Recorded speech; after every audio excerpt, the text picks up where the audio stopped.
Yeah, it's fun, peeps. Television 77 here today for episode 6 of Spellbound Schoolgirls. Let's go. And, just gonna keep going on. You say special. It isn't cursed or anything, right? What? No. I wouldn't send you to pick it up if it could potentially harm you. Okay, then. I don't mind doing it, but, I mean this in the nicest way possible, but why can't you do this yourself? Just consider that my bit of harassment is payback. What? Why? What did I do? That brewing class incident could have been a disaster. Ugh. I don't think you did it on purpose, but you really need to be more careful. I agree. Thanks for helping me out back there. I have a perfect way for you to really show your appreciation. I let out a sigh. Fine, where is this thing? Mike proceeds to give me detailed instructions on where to find the book. The library isn't nearly as confusing as the school building. Even without the map I draw on my hand, I doubt I would have gotten lost. In a few minutes, I find myself in front of the bookshelf she described. What is this feeling? The air in this area is heavy. Even for a library, it's far too quiet. There's a distinct feeling that I'm not supposed to be here. I'm overthinking this. Arriving at the correct section of the shelf, I immediately find the book I wanted. Thankfully, the strange feeling fades away on my back. I return the book to my desk and place the book in front of my eye. Here you go, as per your request, one special book. Maya looks at me and then drops her gaze to the book. Wow. Hey, it's insulting if you get impressed when I do something this simple. It was all in alphabetical order, and my sense of direction's way better. Mine takes a bit longer to react than I expected. Sorry. That's not what surprised me. I sit down and notice that Maya is eyeing the book like it's a bomb. I knew it. It's cursed.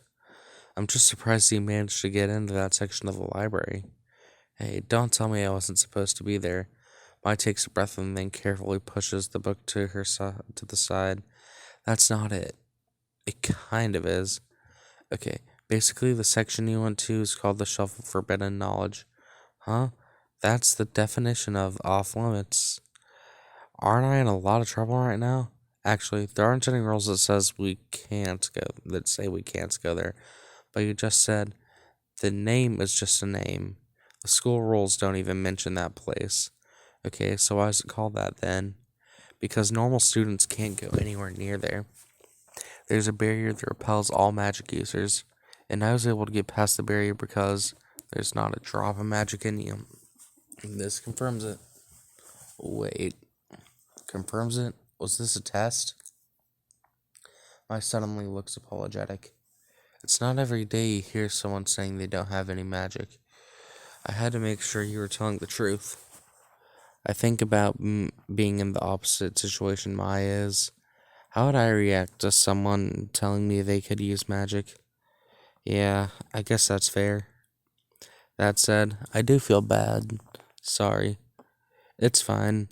It isn't the weirdest thing that's happened to me in this school. Speaking of, I was wondering how life is for a normal student. You asked me this already, didn't you? Yeah, but that was mainly school stuff.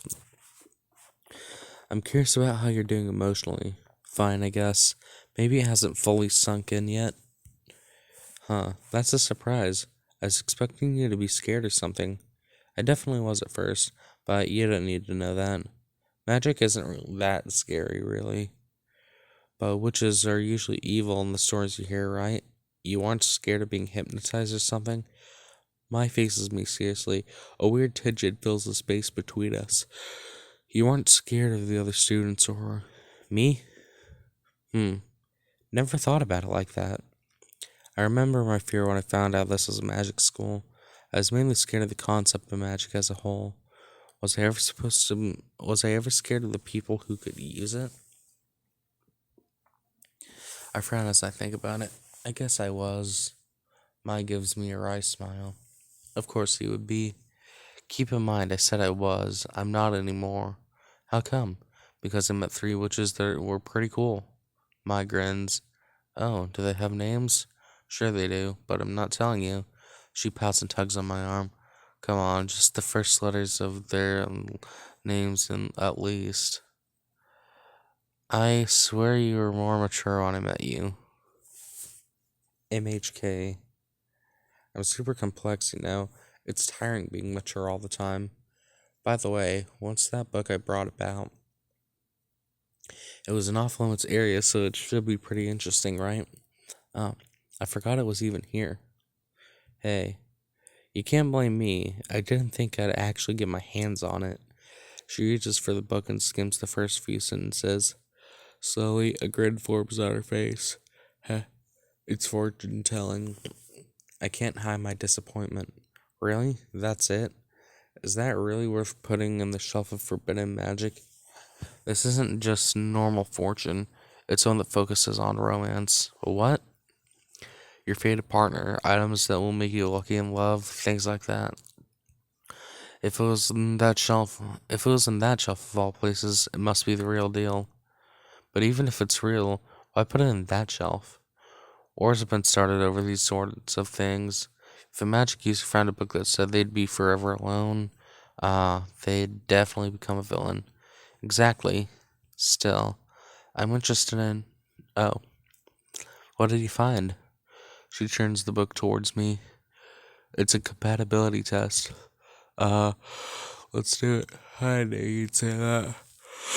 You don't want to? I'm a little curious. That's a spirit.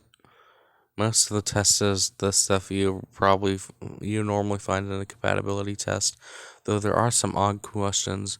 Magical attributes. Let's ignore that. Favorite spell. Skip it. Eventually, we arrive at the end of the test. It's one of these. You've seen this before? Briefly. It's one of those questions where both people need to give the same answer.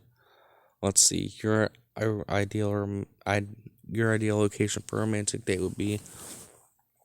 Our choices are Island Paradise, Fancy Cafe, or Calm Home Date.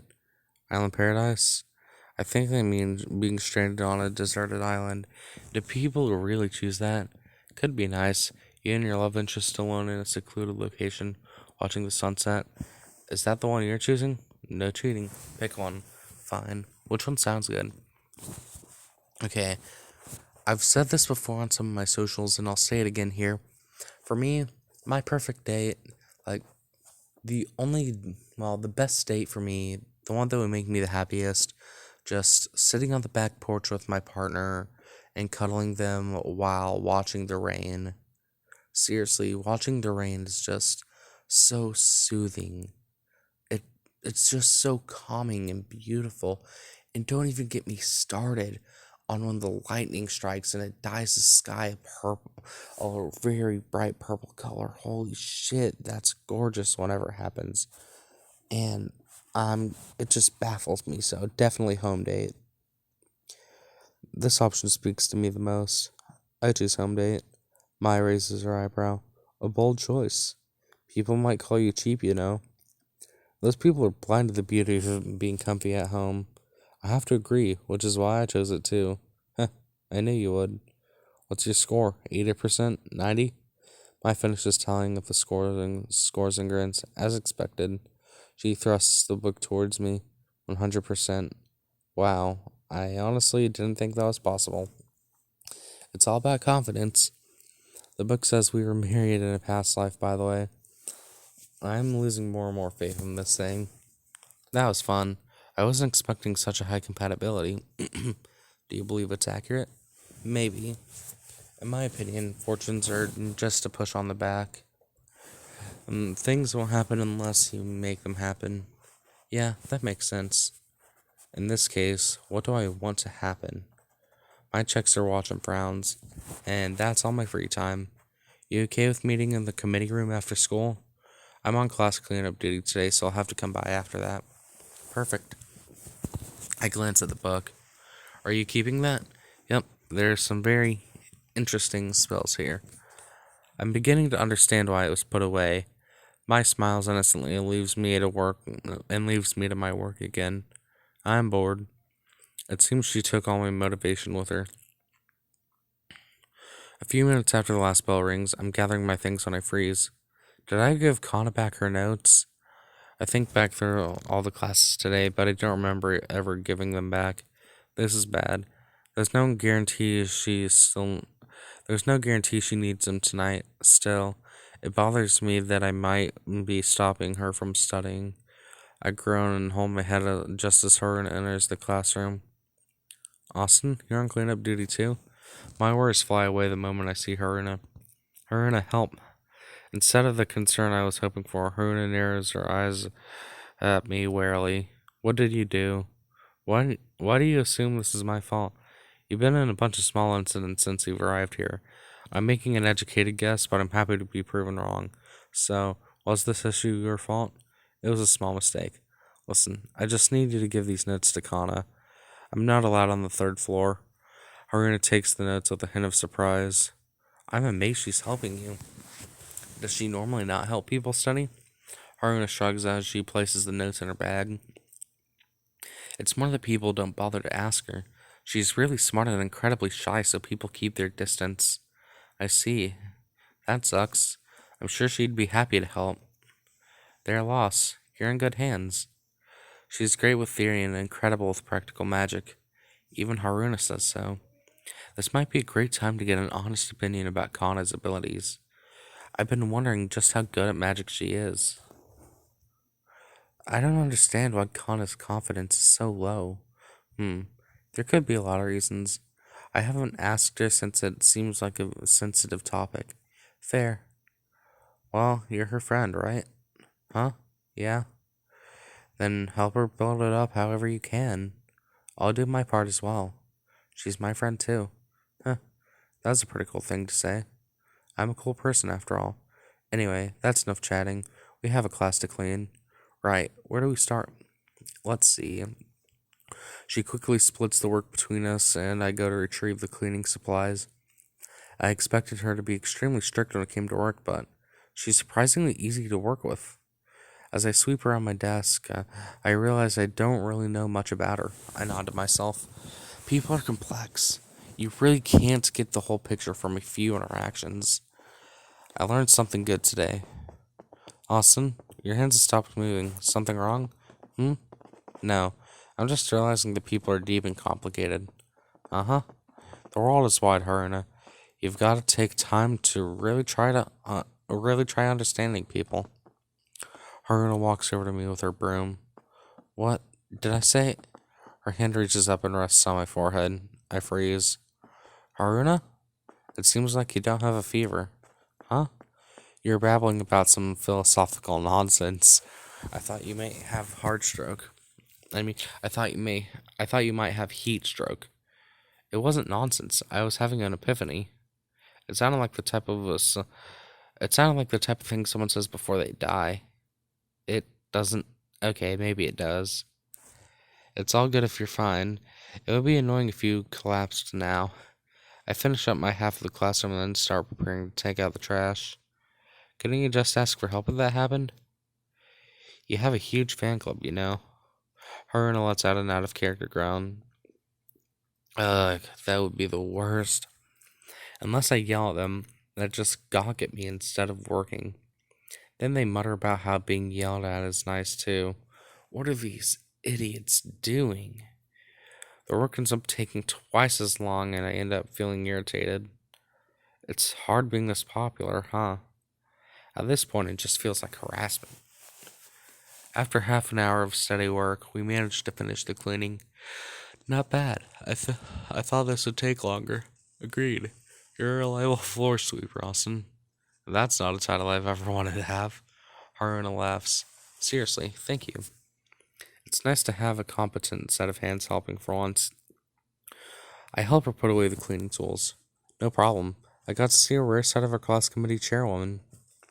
It was a great reward. My impression of you has changed. Really? What was your impression of me before? To be honest, you seemed scary.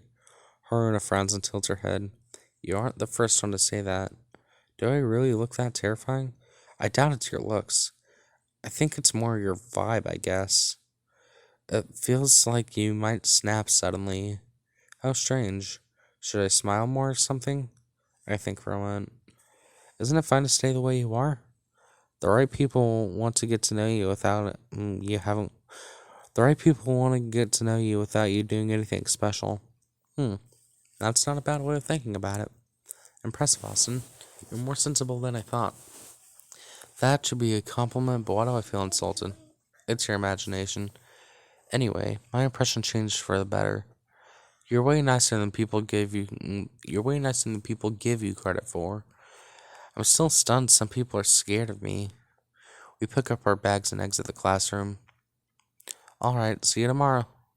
Sure, see you. Where are you going? She stops me as I start walking. Are you lost again? You know how to leave the school, right? I'm not leaving. I have to go to the student committee. I see. So do I. She starts to walk in the direction of the committee room, and I fall behind. How come? Do you have committee work? Something like that. My often tends to take on more work than she can handle. Sometimes she asks me to help so she doesn't get buried under paperwork. Wow, isn't that a big deal? Being trusted that much? Haruna looks embarrassed for some reason. Well, it's not that strange. Ma and I basically grew up together. Ah, I can picture that. When the two of you are together, you give off this sisterly feeling. Sisters, I suppose that's what it looks like, huh? A faint smile forms on her face. I like that. It's impressive you managed to keep the friendship going for this long. It's pretty common for childhood friends to grow apart after all. Going to the same school helped. Though I doubt we would have drifted apart in different schools. That's a pretty strong bond. You've never had that with someone? Yes. I think back to my childhood. I guess there were a few times when I was younger.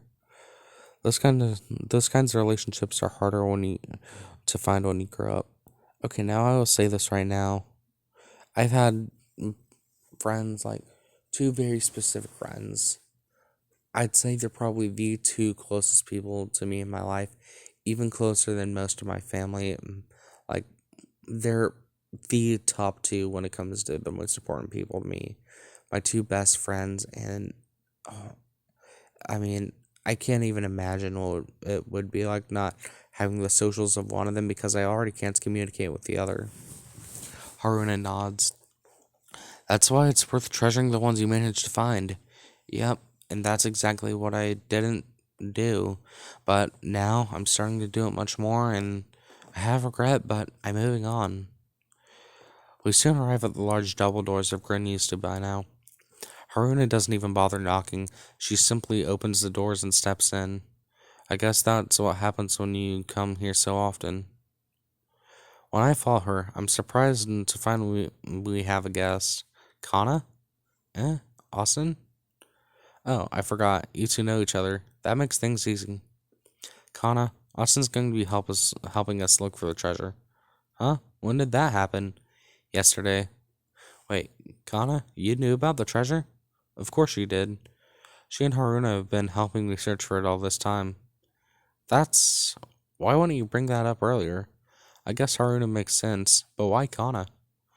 Maya wasn't there a less... wasn't there a less sudden way to bring this into the open? Maybe, but I believe in being direct. She grins and gives Haruna a thumbs up. She really just goes at her own pace. I glance at Kana, who seems to be trying very hard to process this. So basically, right. We're going to be working together? In a nutshell, yeah. Pleasure to be working with you, Kana. Right. I look forward to it. Alright, now that introductions are done, let's get seated. As instructed, we all find a seat at the long table in the room.